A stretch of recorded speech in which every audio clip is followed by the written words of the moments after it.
Magluluto nga naman ako ngayon people ng gulay at ito nga yung aking naisip na lulutuin is bagyo beans nga.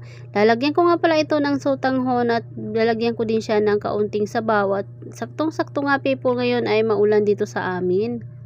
Alam niyo ba mga people, nahirapan talaga akong mag-isip ng uulamin sa araw-araw. Sino ba mga mamshi dito na nakaka-relate? Siyempre tayo talaga ang nag-iisip ng uulamin natin, 'di ba, sa araw-araw.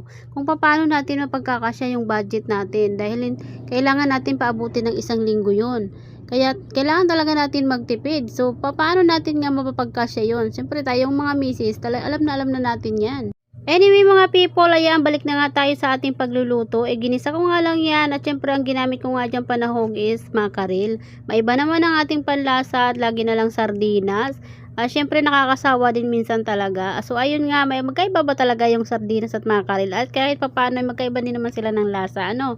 So ayun lang mga people, thank you for watching. Ito nga pala yung aking niluto. Ayan, luto na siya. Syempre masarap yan dahil ako nga nagluto. Dahil ako yung nakatikim. Chars.